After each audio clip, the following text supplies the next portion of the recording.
All right, we're super excited here to do another episode of Out of the Woods. We've got Dan Swift from the newly formed Numentum, formerly Empire Selling. Super excited to have you on here. I think we've known each other through LinkedIn for the last 5+ years. Obviously, we have some family connections as well that brought us all together.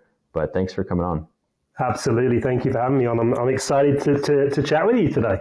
Yep. Awesome. Well, like I said, love to get into the backstory to start, and then we can go into some tactical tips for founders and operators navigating the current environment. But the cliche kind of opening. Let's take us through kind of your journey. From the whether it's university back in the day, getting into your first kind of sales roles. You've been in this world of technology sales for a pretty long time now. It looks like kind of what's been the path over the last like 10, 15 years. Yeah, I love it. So let's start with the end. I'm 46 years old. I'm married with 3 kids, and I live in New Jersey in the US. So I'm obviously, from my accent, not from these shores. I grew up in the north of England from a town called Leeds, and the greatest football team the world has ever seen. Soccer, I should say soccer, the greatest soccer team the world has ever seen.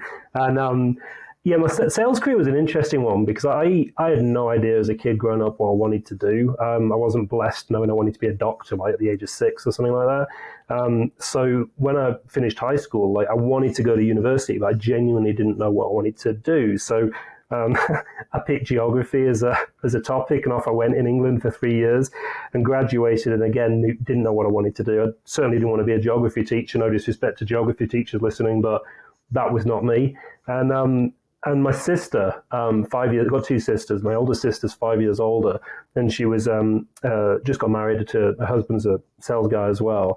And I was just fascinated by, obviously, the lifestyle that they'd become accustomed to at an early age, but just the stories and the stuff that they shared over the dinner table and a glass of wine. So that just got me interested. And I went traveling for a year. I was living in Australia and did some telesales stuff. Did some door-to-door selling as well, and which was... It's like the best experience, I feel like. Oh my God. I was terrible at it though. It was literally the first job I really had, and the fear, right, of knocking on a door, not knowing who was going to be on the side, not knowing kind of what reception you were going to get, not knowing if you were even going to get an opportunity to pitch or get off my land, And I was awful, absolutely awful. I got fired from that after, I think I did about 10 weeks and probably sold, because it was all commission-based, probably made about 300 Aussie dollars. And off I went. It was awful, terrible. But when I came back to the UK, I knew I wanted to be in sales, so I joined a startup called Complinet, which was a back office compliance and risk tool at the time, and literally was given a green book of insurance companies, brokers, and intermediaries, and it was like just pick up the phone and go sell. That was my training. You're from geography to like risk audits, and this is a very esoteric kind of experiences. But that was before LinkedIn was even born, right? So fortunately, people were not looking at my LinkedIn profile to see my background. Yeah, exactly. I think I was doing this, 4 or 5 years before LinkedIn was a thing. So, but yeah, it was hard, but it was fun. And you kind of fast forward that part of my career. It was 12 years at Complinet, acquired by Thomson Reuters. Hated going from a 200-person company to an 88,000-person company.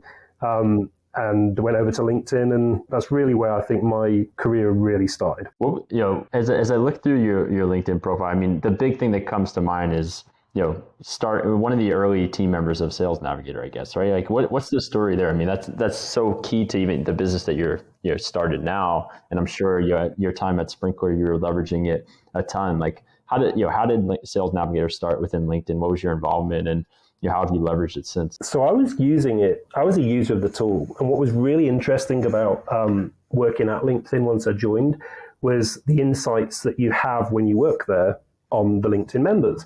So they could see people in different geographies, obviously, and how they were using the platform. And they obviously found sales directors who were active and using it in the way they wanted it to be used.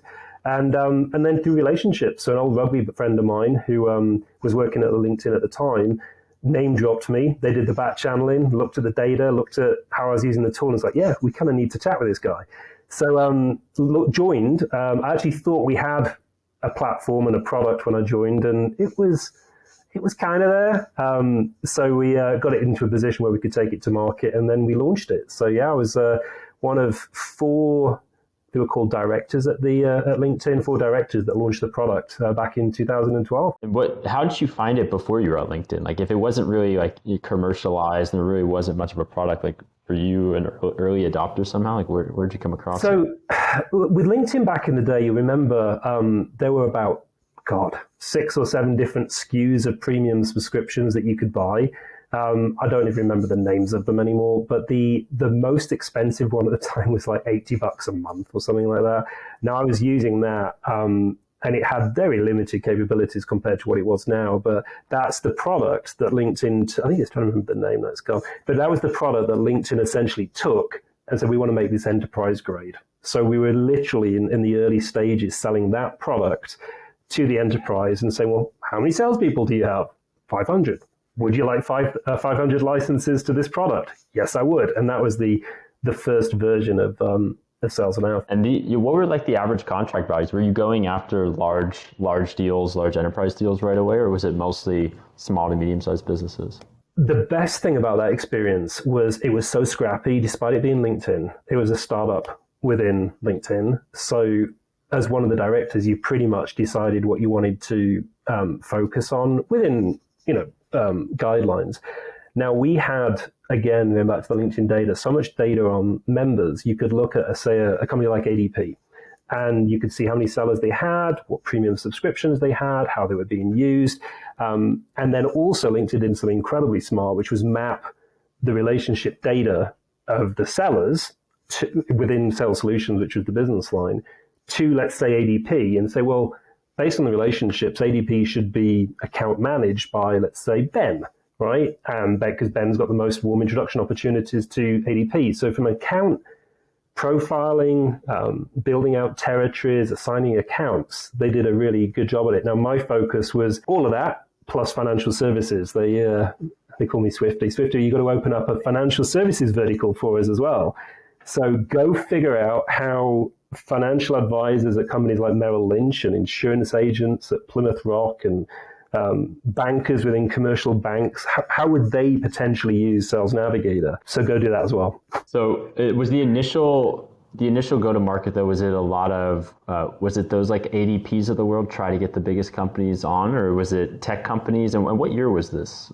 This was 2012, and this was all of the above. So we had A level 1 and 2 who were going after SMB type accounts, A3 and 4 who were going after upper, middle, and enterprise accounts, and typical structure. The A4s going after an ADP would have like 10 or 15 of those companies to go after. What was the pricing model at the time? Like, was it kind of just like wing it and kind of see what these people are going to pay, or was it very like structured?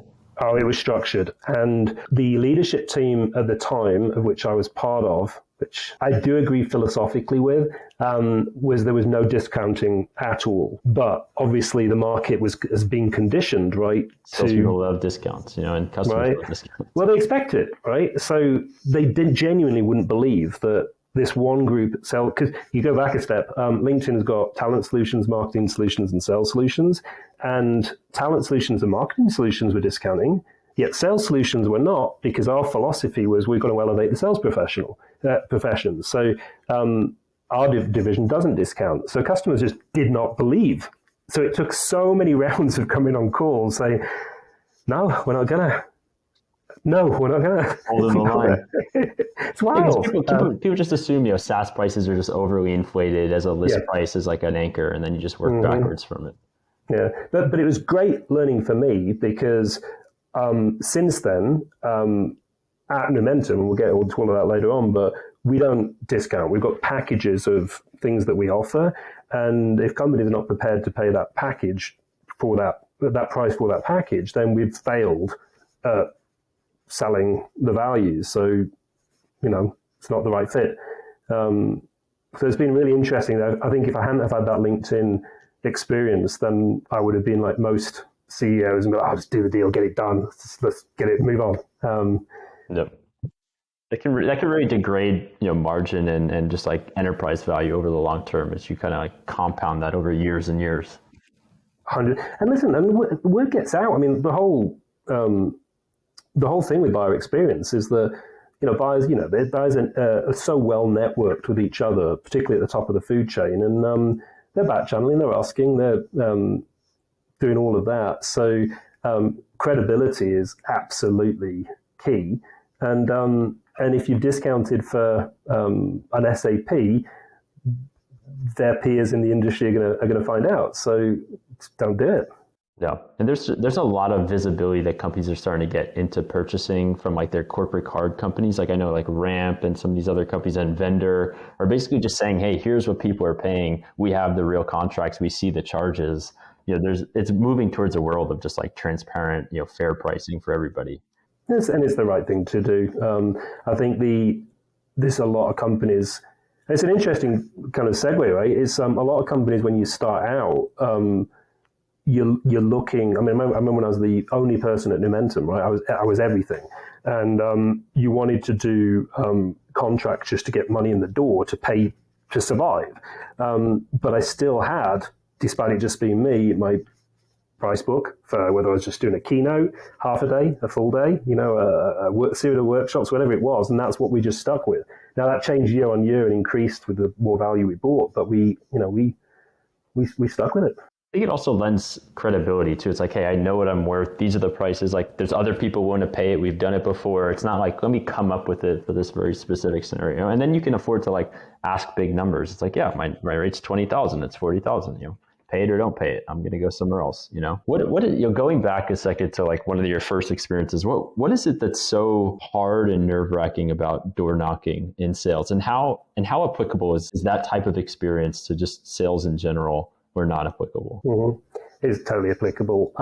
I think it's a skill that you learn over time, but it's also just through experience. Where when you think of myself as what was I in Australia? I would have been 22, bleached white hair, bouncing around the suburbs of Sydney, knocking on the door with zero experience around rejection, objection handling, just not knowing the kind of person that was going to open the door, their persona, I feel like I'm a chameleon now, where in the moment I can pivot based on who I'm talking to.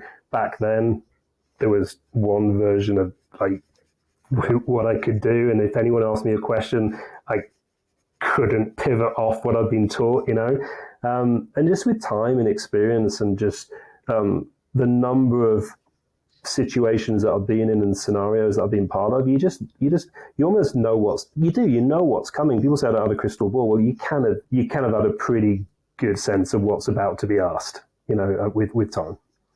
Do you think there's, kind of transitioning to the Numentum story, like there's pretty much similarities between the things that people get fearful about when it comes to knocking on a door or sending like an outbound message, like how essential is outbound and, going and building, pipeline as a sales rep to being successful, in this type of environment?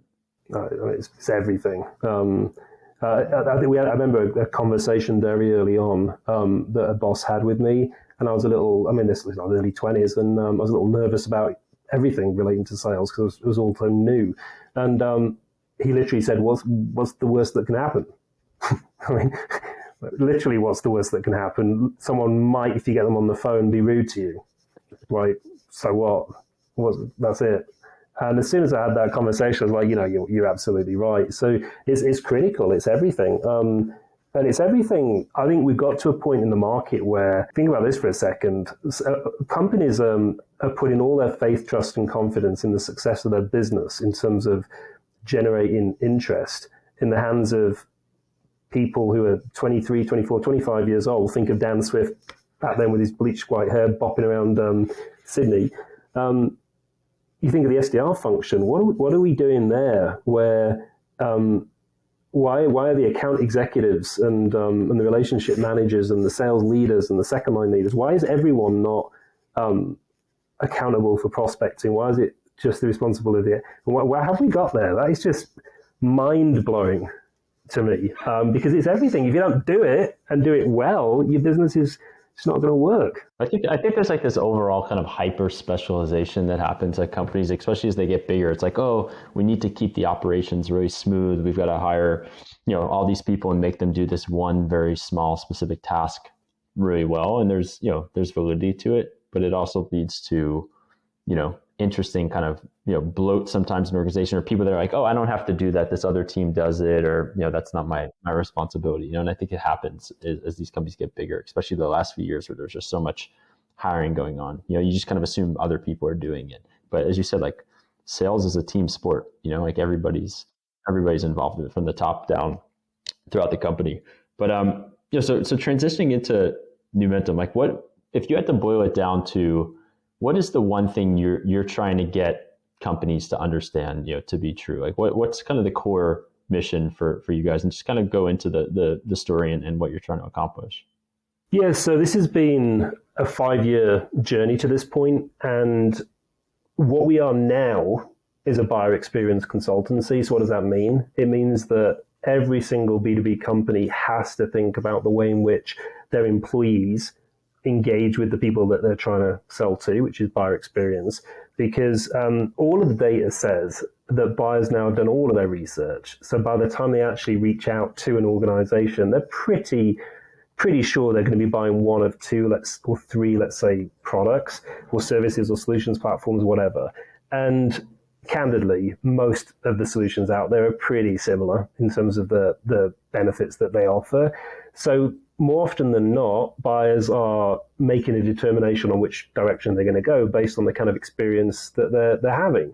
So if they're having a really damn good experience with an organization from the first touch point to the first conversations to how the salesperson engages them, how they differentiate, how they send a pre-read, how they follow up afterwards with a video, how they identify all the people that need to be involved, all of these little micro moments, that's where the buyer thinks, based on this experience, you're the company that we're going to go with. And we're just seeing that over and over and again. And it was fascinating. The reason I say now is that we've just gone through a rebrand, right? And we were Empire Selling. That's when I'm Numentum, formerly Empire Selling. And the agency that we engaged spoke to tons of people that had bought from us, but also who hadn't. And the ones that had bought from us, they said there's a thing that Empire Selling at the time are not talking about.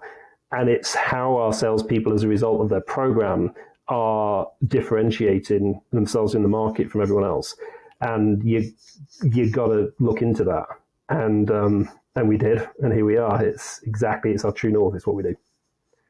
The word, the phrase kind of buyer experience seems very deliberate in the sense that it's not selling, for example. Like if I think about selling my first thought is like projecting onto somebody almost, even though that's not what sales is, but it's like, I'm trying to tell you or convince you to do something, where buyer experience seems to flip that on the inverse and say, hey, no, I'm here to serve you through this experience to help you get to maybe the outcome that you're looking to achieve.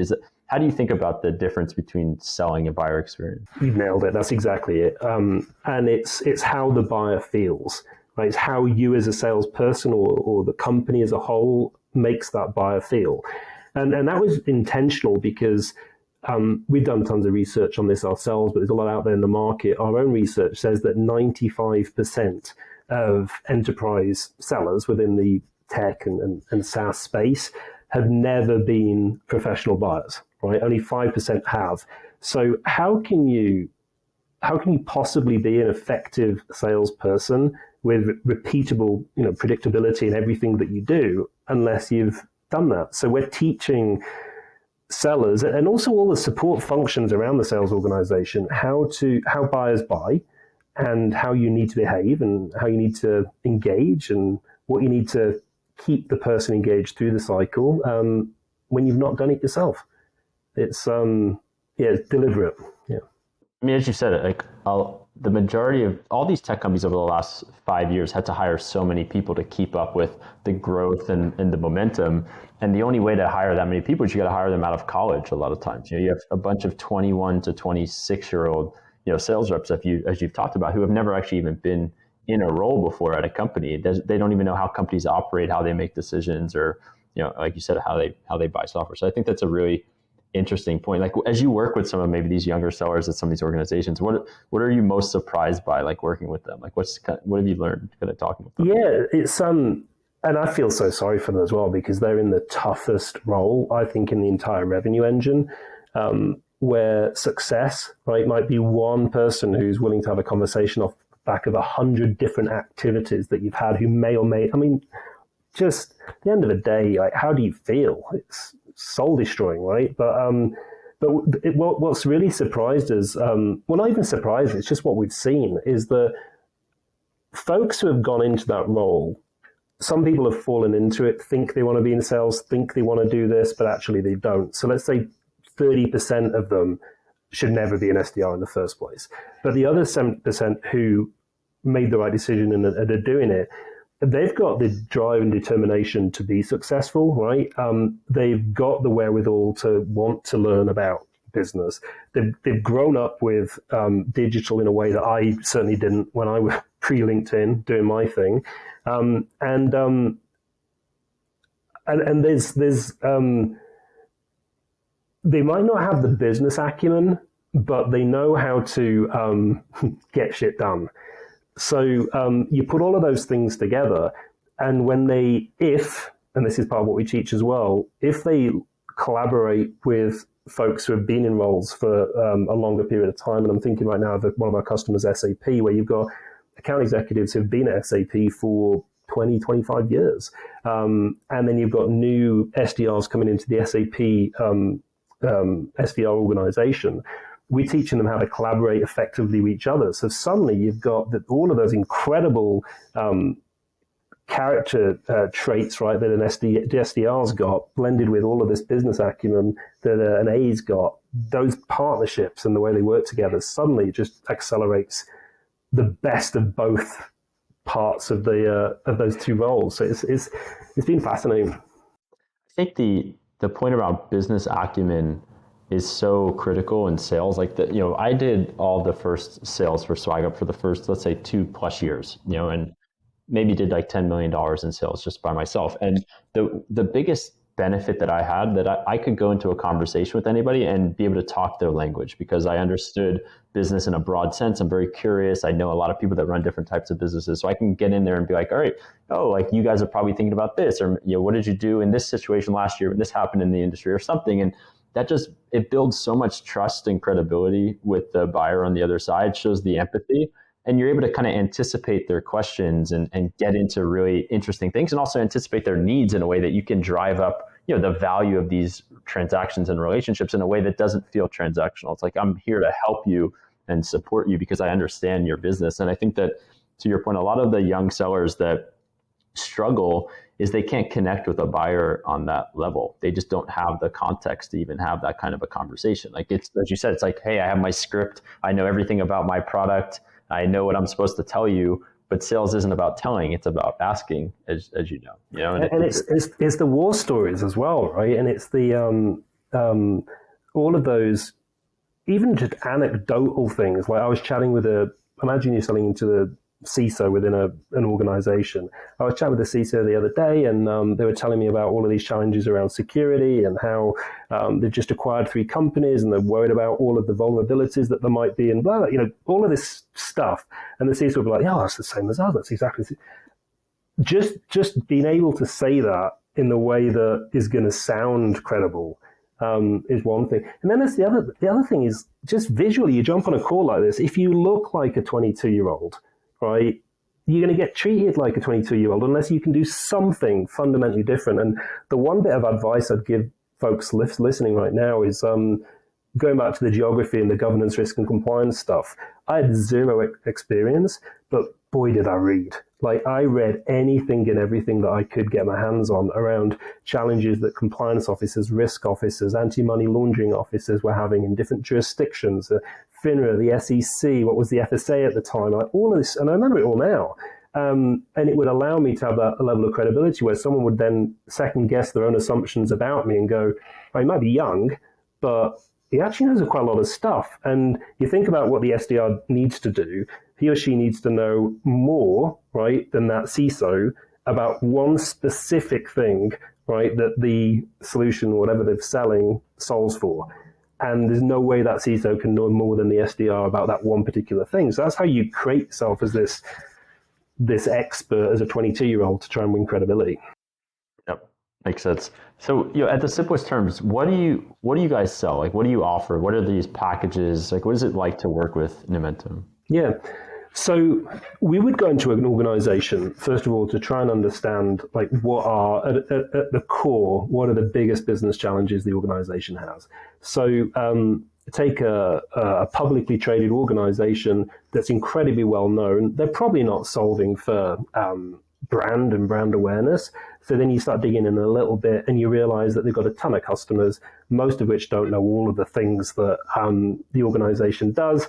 And your job is to teach the salespeople how to go and identify all the people at a publicly traded company that could be buying from the organization. And then how do you go and engage them and have meaningful conversations and take it through the sales process. So it could be that. It could be a very early stage, Series B, C maybe, funded organization, and they're trying to break through and they're trying to compete with other massive organizations in the space. But the biggest problem they've got is that they're not known from a brand perspective. So you can't get the conversations and the meetings because you're not known. So then that challenge would become, well, let's teach you how to get everyone on brand and on message on LinkedIn, and let's get everyone pushing that brand message to market. So you get that brand awareness to open more doors. So it really depends on what the business issue is. Now, we've got annual programs, which are more for genuine transformation of organizations. We've got quarterly programs, sprints, if you will, depending on specific issues companies might have. Companies like, I can't actually mention them, large publicly traded companies in the telecom space might genuinely be on a 4-year digital transformation journey and say we're 2 years through it. So we now need your help to take us for the final 2 miles in the last 2 years and get us where we need to be. So annual programs, quarterly programs, workshops, keynotes, whatever the issues are, we've got programs for them. But at the core of all of them, whatever the business problem is, it's how are you making the people that you're trying to sell to feel about the experience that you are going to be taking them on, that journey. Yep. Makes sense. Is there, without spilling specific customer names or info, is there any stories that you can go back to of like a transformation within an organization that you're most proud of or you thought was most interesting?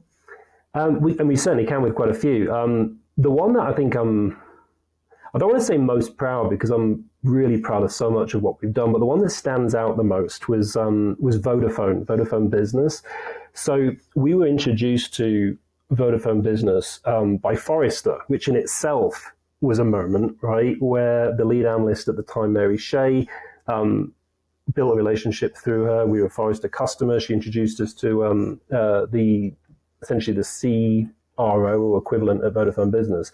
And we went in there and did a 12-month transformation program and taught them how to get on brand, get on message on LinkedIn, start leveraging each other's about 500 global account directors, national account directors, sales managers, sales directors, all in 5 different continents. I'm trying to remember all the details now. And at the end of the program, which was meant to be just really, just a digital transformation, teaching them how to use digital tools and technology more efficiently. Not only had we done that, but we had real revenue outcomes. So in the first 5 months of a 12-month program, they generated more than 500 million euros. No, it was dollars, $500 million of incremental pipeline, with which they closed 25% of the business that they generated in the first 5 months. Now, it was, I think, a little bit eye-opening to all of us as well, because that was the first time we were really tracking opportunities off the back of our programs through CRM to pull this kind of data back and all the reporting off the back of it. And this was in the first 5 months where people were really just getting started. So that was the one, because that was game-changing for us as a business. We learned a lot about how to measure the success of the programs, which we now put in place at all of our programs. And we've had the same successes now at SAP and Broadcom and all sorts of other very big organizations. that's some case study to be able to leverage, going forward. And you're able to track them back to specific opportunities generated through these efforts and everything. Yeah, yeah, and that was the bit that allowed, which was Empire Selling at the time, now Numentum, to take that step change in terms of positioning, and that's why we did the rebrand and the repositioning, because now we're able, and we were saying this in the conversation prior, we're now getting as Numentum conversations with CEOs, Chief Revenue Officers, Chief Marketing Officers, Chief Human Resources Officers, as Numentum, who are hearing and seeing about these kind of revenue outcomes in addition to all of the transformation things that we do. And as Empire Selling, we were limited by the name in itself, right? You're introduced to sales leaders and sales enablement and sales ops who all play their role, but they're not our buyers. And it took us 7 months and a ton of money, but a simple name change and a rebrand and a repositioning and a new website and all of these proof points. And literally overnight, we're having very different conversations with people who actually buy, which is amazing. Like you said, I mean, at the end of the day, it's the C-suite that has to care enough to solve this problem and make the budgets available, right? 100%. I mean, a VP of sales, he or she is not, they just don't have budgets like they're going to need to. And these are firm-wide programs as well. This is our approach for the optimal rollout of a program like ours is that every single employee, whatever role that they're in, represents the organization that employs them. So yes, you own your LinkedIn profile, and that's a whole this podcast. is a big debate between young salespeople and who gets to control the message and everything. Totally, but I mean, let's talk about it for your listeners, right? If you're thinking, I'm being told to do something, but I own it. Let's talk about that for a second. Like, as a salesperson, by getting on brand and on message and advocating for the organization that you're selling for, think about your sales motions. So even as an SDR, right, you have a conversation with someone, they're like relatively interested. They probably looked at your profile ahead of time. If you look like that bleached white-haired Dan Swift walking around the suburbs of Sydney, right, they're going to treat you like that. But if you've attached yourself to the brand that you represent, and there's some credibility there with proof points that you've featured content and all of those kind of things, immediately you elevate your game. And then you connect with them on LinkedIn, and guess what? The algorithm pushes what you post into new connections feeds, right, for a finite period of time. So by not posting, you're not trying to influence the folks that you're trying to sell to. I mean, it just doesn't.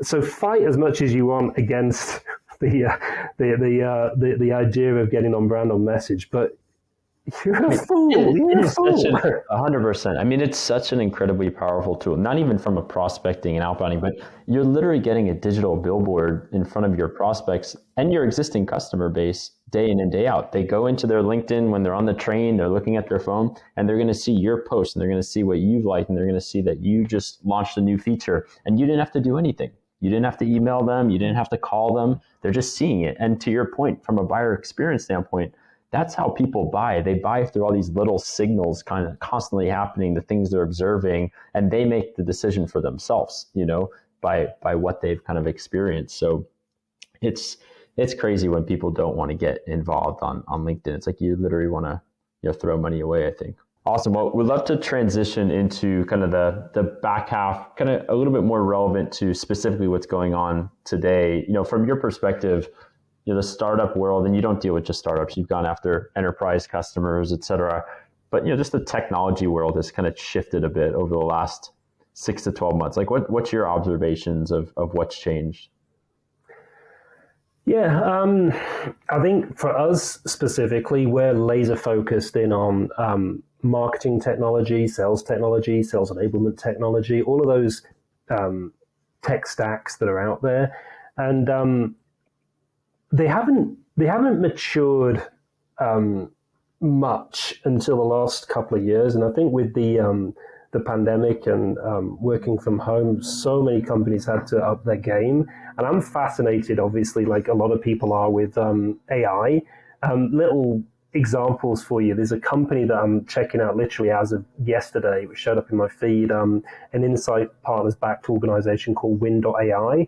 And the challenge that they're solving for is so real, where you've got sales people who we hate, right, putting stuff in, and I am a salesperson at my core, right? We hate putting stuff in CRM, and it's such a fundamental problem that it has been solved. But because it's done so badly, and we were talking about this earlier on, companies have no real data to make any sort of data driven decisions from, because salespeople are not putting the right kind of data in. So by getting AI and automation and all the stuff that this company is doing, and I have no affiliation with them, by the way, I just think it's fascinating because it's solving a real issue for real people in real roles, which allow real companies to go make real, meaningful, data-driven decisions. I think it's fascinating where the market's going. And how'd you come across them? It's just in your feed? Like, in just my feed. About the buying experience. Like if you were to buy this platform later on, how did it come about? Yeah, totally. So I saw some people who I know in my network who commented on the posts of some of their executives who were posting on LinkedIn. And I wouldn't have seen it otherwise. At least maybe I would have done at some point, maybe through some sort of targeted, paid ads or whatever. But yeah, that was it. And the little videos are so good, where you got salespeople smashing up keyboards and laptops and stuff because they're so frustrated by it's such basic stuff, but it rings true with the end user of. But the video is fascinating on their website because again, it's all about meaningful data that the companies that employ these salespeople can actually do something with. I think it's genius. There's a similar company, I think less AI focused, but I think it's called Scratchpad that helps people get stuff into the CRM. Similar concept, I guess. Totally, 100%. I'm sure there's nuances to it, but guess what? Going back to our earlier conversation, as a buyer, and guess what? Anyone listening to this, I'm interested in that as a concept. The products are probably pretty similar, and what they're solving for. So how I buy and the experience that I have is ultimately going to be how I probably end up deciding. I've got a funny story for you. I've got to share this with you. So we're in the market to buy a platform for our business, and our chief marketing officer, Rebecca, met the company that I wanted to buy from, their CMO. And they had a great conversation at a conference, and the CMO said, well, we'll get your CEO set up, and we'll get him whatever he needs to buy. And I was introduced to the SDR at the organization. So I then had to spend literally 2 months. I spoke to the SDR, second call with the SDR and the sales leader, the SDR's leader. Then I was introduced to an account executive who said, so why do you want to buy again? I'm like, and I literally had my credit card and wanted to purchase. So that's what I'm talking about with buyer experience. It's there's so many layers of nonsense that companies have in place that just needs to be looked at from a buyer experience perspective. So is that step necessary? Why are we doing this? Yeah. Yeah, we think about it a lot because we have a pretty cumbersome process in general because you're customizing products, and there's just a lot of room to take steps out of it from a self-service standpoint. But then also, where are the reps additive? Where is it just like you just need them to help you get through the process and process deals? How are you seeing at all, if at all, companies changing their buying behaviors in this climate where there's layoffs happening, funding is less assured in terms of like if you're a Series B startup and going to raise a Series C, you're probably not doing it, or maybe you're delaying it. Are companies changing the way that they're buying in this type of environment? So the thing that we hear, yes, is the answer. The thing that we hear the most from our customers is delayed decisions, and that's not the normal thing, which is the consensus purchase, and not everyone was engaged by the salesperson, so that's why it was delayed. This is more, I don't know whether we can make this investment now versus an alternative investment, and that I think comes down to the salesperson or team of people at an organization is failing in terms of positioning this as more valuable than whatever else is going on. So yeah, delays. I don't think we're not seeing anything on our side ourselves at Numentum, but that's the biggest one. And then I think it depends on what the companies are selling. Right? Most of the companies that are our customers are selling an enterprise grade platform solution, not really point solutions. So I think a lot of, and this is going back to your earlier question on the technology side, I think we're about to see a consolidation of the point solutions that are in the market across all sectors. So I think that's a prediction for 2024, 2025. There's so much like technology bloat within these companies where everybody comes in and they want to bring in their point solution of choice, and you end up having this amalgamation of 27 different SaaS platforms, 3 of which do the same thing or something similar, and it's a real issue, and it's hard to know, well, what's actually sustainable long term and what was more of just a fad of just zero interest rate type of policy where there's just a lot of capital around in these businesses. But like you said, I think we'll see a lot of consolidation, acquisitions, companies that shut down, and more benefits going to the bigger players in the space or the platforms that are more feature rich, because people are looking for simplification at the same time. It's not just the money, it's also just like things got overly complicated. There's just too many different things going on. Like how do we streamline this stuff? Yeah, and I like what a lot of these companies like Outreach and SalesLoft, I like what they're doing at their core to try and make it easier for a seller to be in one platform, but I just doing it too. They started with conversational intelligence, but now there's like pipeline management, all these different views. Totally, and I love that. But a lot of what is being built is very much solving for the seller on the seller side, and I want to shout out to everyone. I want to make sure that you make sure that the buyer is part of the equation too. So blasting cadences, sequences out to buyers at scale over and over again. And I'm in about 50 of them at the moment from different companies. I'm not interested, but I'm too busy to say I'm not interested. So leave me alone, right? And that's buyer experience. So let's make sure that the tech solves for the buyer, not just the seller blasting the market and hurting your total addressable market in the process. It's easy to burn bridges with companies and prospects with like lazy kind of outreach that doesn't really get you anywhere. And now it's hard to, now you're in their mind as the annoying company salesperson that reached out to try to push their product, to us. Yeah, so. and a lot of the salespeople, right, they've left the organization since, but you're new into the role, and you're never going to win that company because of the experience that the previous salesperson who was assigned to that company gave to that company and the buyers there. So it's we've got to be so careful about this. So yeah. If maybe there's some companies out there that you all talk to that maybe inbound demand isn't quite what it was maybe 2 years ago, a year and a half ago. Like, are they looking at buyer experience and the type of stuff that you guys do as a scalable, sustainable way to generate pipeline and business in this type of environment and just in general going forward? Totally. I mean, that is absolutely why companies buy, because the average success rate from outbound to conversation with a potential buyer is less than 1%, right? Which is awful. Now, our view, which is what we teach, is imagine a world where you've got an organization with, let's say, 500 people in the organization as employees, and all of them are on brand on LinkedIn, all of them are on message, all of them are connected to each other. So when a salesperson let's say if there's 500 employees, your sales organization is probably 60, 70 people, something like that.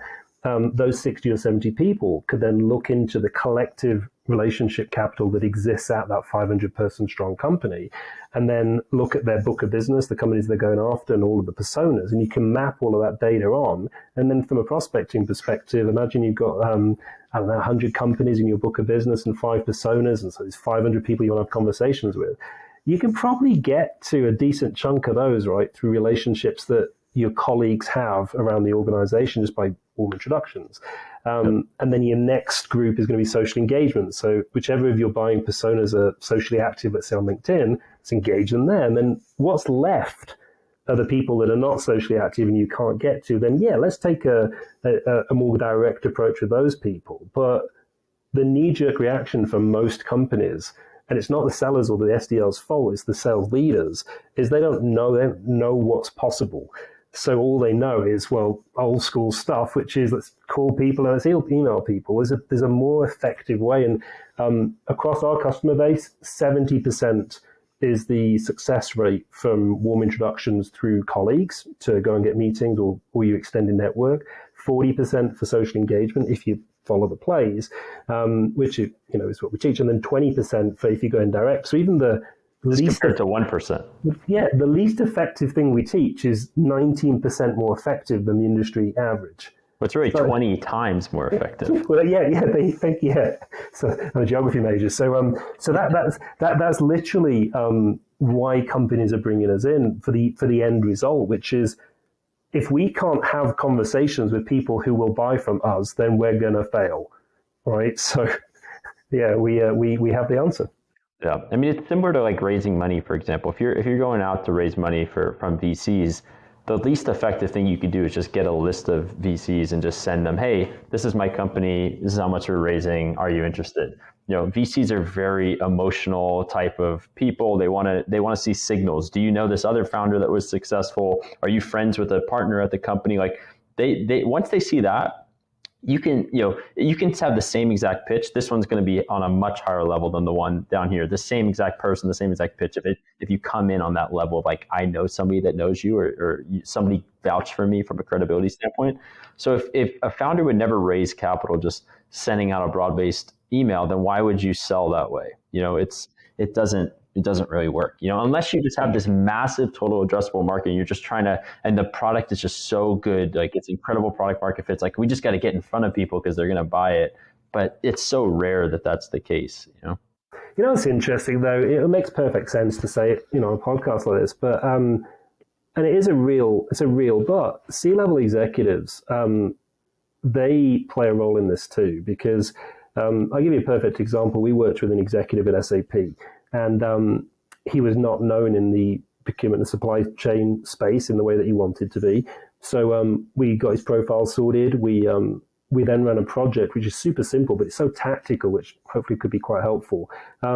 He, under our guidance, got the salespeople across the top 100 customers that they had to put all of the names of the folks that were involved in the buying process, right, into a Google Sheet.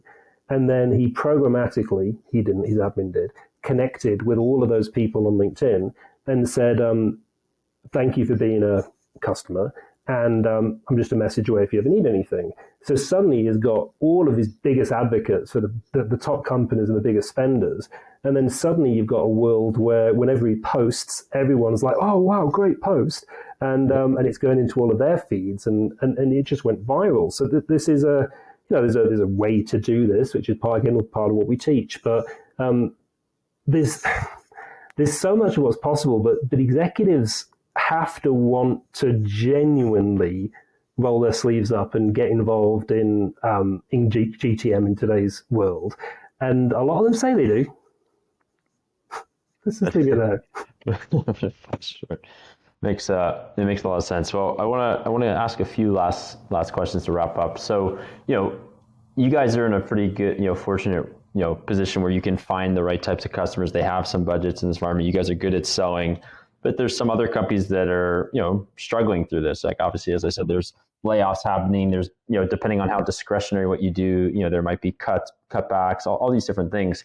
The emotional side of building businesses is very challenging, because like the classics trope is like founders it's like on a roller coaster. One day you feel like you're on top of the world. The next day you feel like you're an idiot that can't do anything right. And it's like you constantly go through these swings, and if you don't know how to deal with that, it can be very damaging, I think, to like your psyche. Like how do you think about that? And have you had moments, running Numentum or maybe as a leader in some high pressure environments where you had to kind of manage your emotional state? Oh yeah.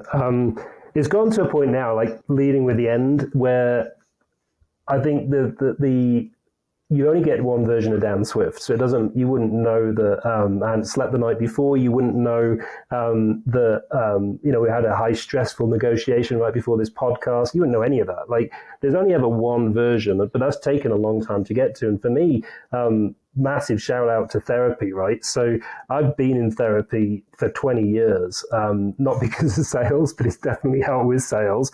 The stuff that happened in my early life. And by really focusing in on who I am and what's at my core and what drives me, and I've got to a point where I really know who I am and what I'm all about and what I want from life, nothing bothers me. You just get to a point with that in conjunction with just experience and life. You know what's coming, and you expect it. And sales is just ups and downs. So it's easy to say sales is just ups and downs, but it just is. So you kind of expect it, but it all comes back to, it only becomes a problem if you don't have enough stuff going on. So from a prospecting perspective, like, you lose a deal, it's only a problem if you don't have another 10 that you're working on. Most people are not prepared to put that level of effort in to have 10 other things going on if one thing drops. So how do you manage the stress? Therapy, experience, and putting in the level of effort in so you can have that buffer should something go south on a deal or something like that. Yep. I think a lot of times, when people overthink things, it's because they have a lot of time, in a way. It's like you're consumed in it and you think about it. It's like the best, way to deal with something is just to go at it and to work through it, basically, and just put in the effort. It's like, if you instead of feeling sorry for yourself about like the lack of progress that you've made in the gym or something, just go to the gym and you start lifting the weights and you'll feel better about it. And then you'll just want to go the next day or something, I think one big thing that I've had throughout the 5 years, which we've just formalized, is strategic advisors. So we, as a founder, we had them unofficially, and the people I would always go to bounce ideas off, which worked brilliantly because it's quite a lonely position to be in if you've never done it before and you don't know as a CEO what to expect. So having the strategic advisors we've now got and speaking to them on a regular cadence, really 90% of the time it's validating what you suspect you should be doing anyway. And that 10% is those nuances where they might say, you thought about this and this, and just slight tweaks to a strategy. That, for the founders and CEOs and startup leaders out there, that is something that I would look into. Even if you don't make it official, have folks you can go talk to about the things that you're experiencing. Yep. Last question that I like to end on. For the founders out there that are maybe struggling or a little lost or trying to, make their way out of the woods, as I like to say, what's your number one piece of advice for them? Stay the course with your strategy, as long as your strategy was baked in data, and as long as there's not been anything massively significant that would need you to go and change your strategy. Stay the course, stick with it, but iterate. There might be little tweaks that you need to make along the way, and you've got to have the lens open to see what's going on out there in the market and iterate accordingly. But if your strategy is data based and data driven, then stick with it. Sweet, awesome. Well, this is so much fun. I appreciate you joining us. Dan Swift, Numentum. I'm sure people can find you on LinkedIn. That's probably the best place to find you if you're practicing what you preach. But right, is that the case? Absolutely. Yeah, you can find us there, Numentum.com. Contact us through the website. But yeah, reach out to me or a member of the team, and we'd love to chat with you. Great, awesome. Well, thanks for coming on. Excited to get this into everyone's hands. Absolutely. Thanks for having me. Thanks for listening to the Out of the Woods podcast. Don't forget to subscribe if you haven't already. More episodes are on the way. If you want to keep the conversation going, suggest questions, or nominate guests for future episodes, you can reach me on Twitter at Michael Martocci. Good luck and see you next time.